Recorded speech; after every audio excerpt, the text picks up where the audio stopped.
This is the third video in the series for Excel 2013, and again everything that I'm doing here also applies to 2007-2010 as there is not much difference, and these are just the basic ideas. Now in the previous video I introduced you to the concept of fill handle, so I'll just do that one part. So I could highlight things like this, look for fill handle, and it fills up the numbers for me depending on what increments I wanted it to do.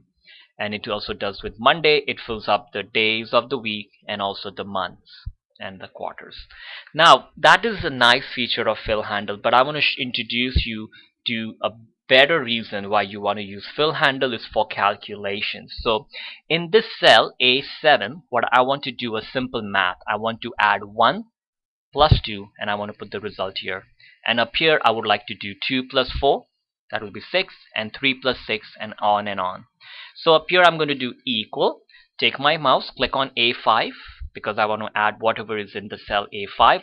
We don't type 1 because we use cell reference, plus sign, and I use A6. Now you could have done the summation here too, but in this one it's only 2 cells, so I'll just do it simply. And I use check mark. Now instead of doing all of those calculations, you look for fill handle, left click and hold the left click on the mouse, and then you just drag. And you'll find that all the calculations are done. So let's click on this, and what I'm going to do is I'll go to formulas and I'll click on show formulas. So you can see the calculation A5 to A6 when next cell A became changed to B. But you see the row 5 and 6 didn't change because when you go sideways, fill handle understands that you are changing columns. So it changes the columns in the calculation, not the rows. So you see 5 and 6 stays the same. B changes to C because it's in C. D changes, and then D changes to E. I'll turn the show formulas off again. I'll do up here a summation function. So I'll come back to home. You can use it from here, but I'll come back to home and I'll click on the sum, auto sum button, because I'm in line where my calculation is going. And you see it makes a guess. In this case the guess is right. I do want to sum all of them up, so I'll leave it as it is and I'll use check mark.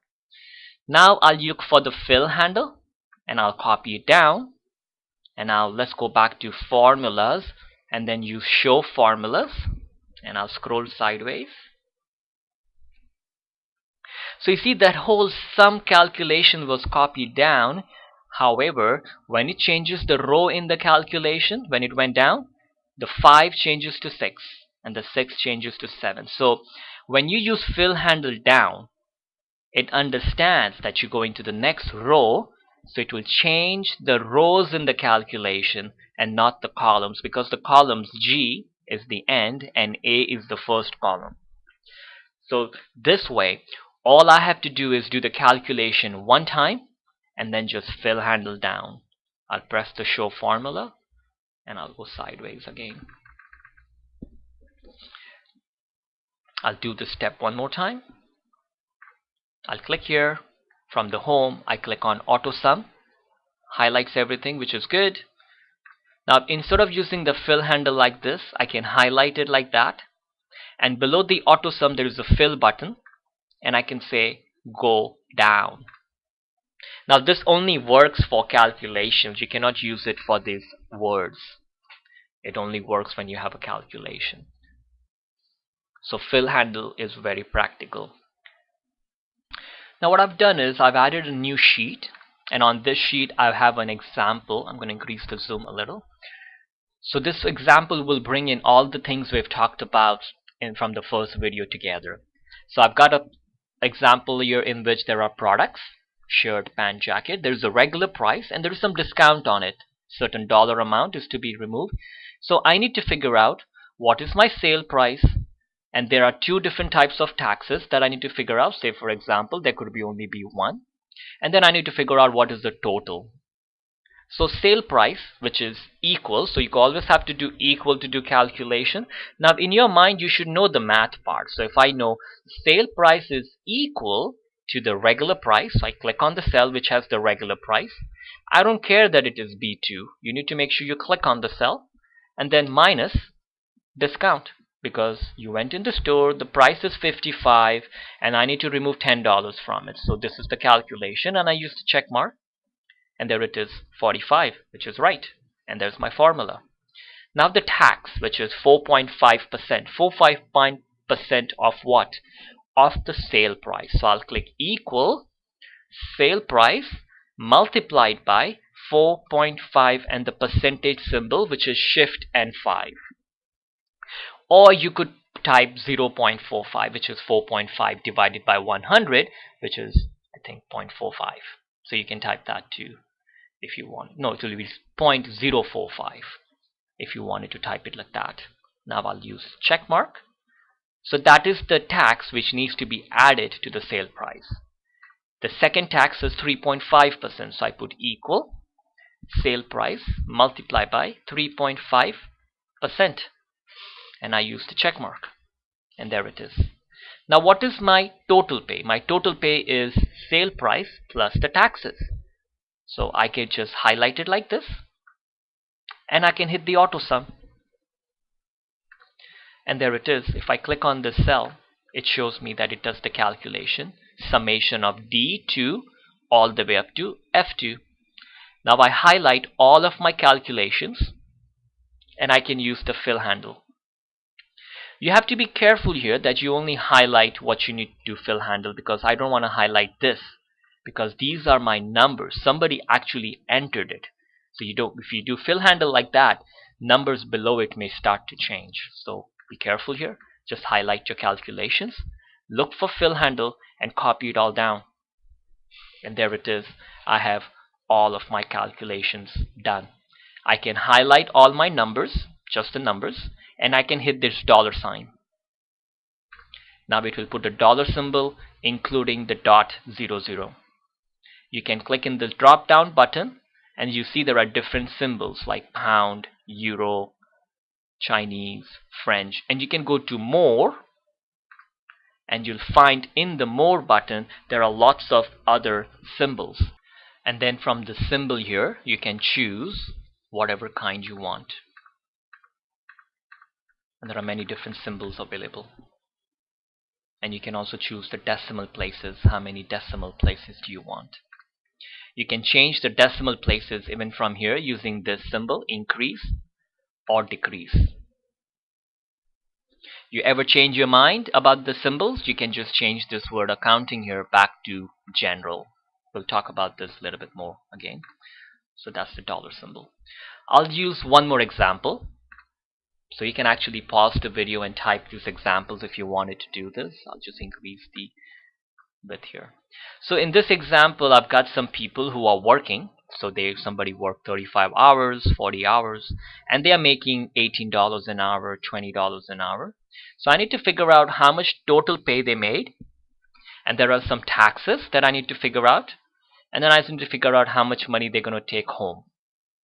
So gross pay is equal to hours multiplied by the number of hours. So that is, they work 35 hours and they make $18 an hour. So I need to multiply that, not addition, because that'll be a problem. They need to be paid multiplication. And then I can use the check mark. So that's the total. Now I go to the next line. You could do the fill handle for every column. However, it's better to do it all together once you finish that whole line. So tax A is 3%. 3% of what? 3% of the pay. So I do equal pay multiplied by 3% or 0.03. If you wanted to just type the 0.03 rather than the percentage. Check mark. Tax B is equal to pay multiplied by 2.5%. And then tax 3. So I go to that cell, equal pay multiplied by 8%. And I'll use the check mark. Now what is my net pay? My net pay is the gross pay minus all the taxes. So this is where you can start thinking of the brackets, because I'll do equal gross pay minus, and I'll start the bracket, and I'll put all the taxes together in the bracket. So you see, this is a little easier to understand when somebody looks at it, that D2 is what? The gross pay, minus E2, which is tax, F2 and G2. So all the taxes have been added together in the bracket, and now I'm going to remove it all together. You will get the right answer if you did D2 minus E2 minus F2 minus G2. However, it just looks very complicated when somebody looks at it. And I'll use the check mark enter, and there is my result. Now you could do the sum here too if you wanted to for the taxes. So I'll show you another variation. So I do equal gross pay minus summation of, and I start the bracket. Now when you are doing calculations like this with sum, you cannot use the auto sum. The auto sum is only good when you are only doing summation. When you're doing combinations of summations or combination with something else, that is not really useful. So now I do D2 minus sum, start the bracket, I highlight the three taxes, and I close the bracket. So either way, this will work. Just remember, whenever you have a range, you have to have a function in front of it, because the computer has no clue what is it that you wanted to do with that range. I'll use check mark. Now I can highlight all of my calculation, not the numbers, just the calculations. Look for fill handle, and I copy it down. And if I want, again, I can put the dollar signs on it. Even up here I can highlight it, and I can put the dollar sign. Now the benefit of Excel is that, say if I realize that this guy John had worked say 38 hours and not 35, so I just change the number to 38, and I can use the check mark enter here.